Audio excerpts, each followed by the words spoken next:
Peggy 12.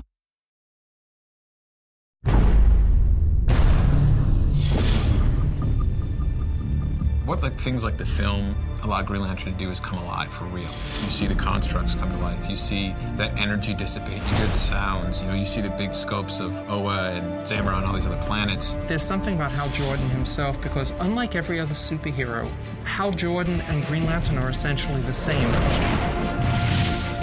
He is a bit of a throwback character.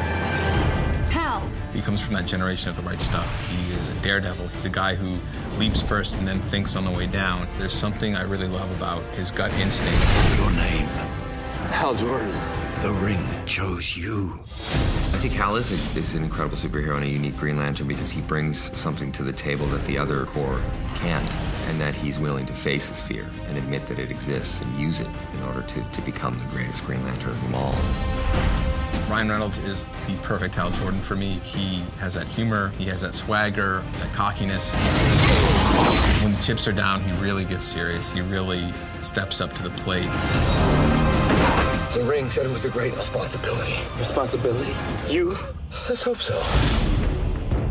Well, the great thing about Green Lantern Rise of the Manhunters is that there was a lot of time and energy and effort spent on making sure that it didn't repeat the movie. It's like watching the movie, but you get to actually control it. It's kind of cool, I think, for people that are, that love the movie and people that haven't even seen the movie yet. The main storyline for Green Lantern, The Rise of the Manhunters, begins actually many, many years ago because the Guardians had created their first police force, which were the Manhunters. They didn't work out. They sort of went rogue. So the Guardians discarded them and created the actual Green Lantern Corps. But now the Manhunters have come back, and they intend to destroy the Guardians and the Green Lanterns.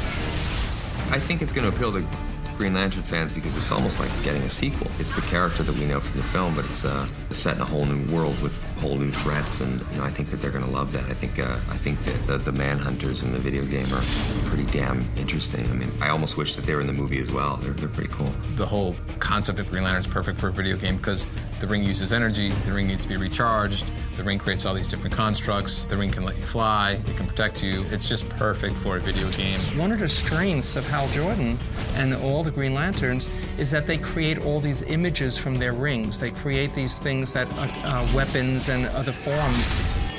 That is so great within the context of video games. The best part about it is co-oping with Sinestro. Because if you're a fan, you know where that relationship ultimately leads. So in this film and in this video game, the experience of Hal and Sinestro working side by side together, there's a whole story behind that. There's a whole emotional depth to it.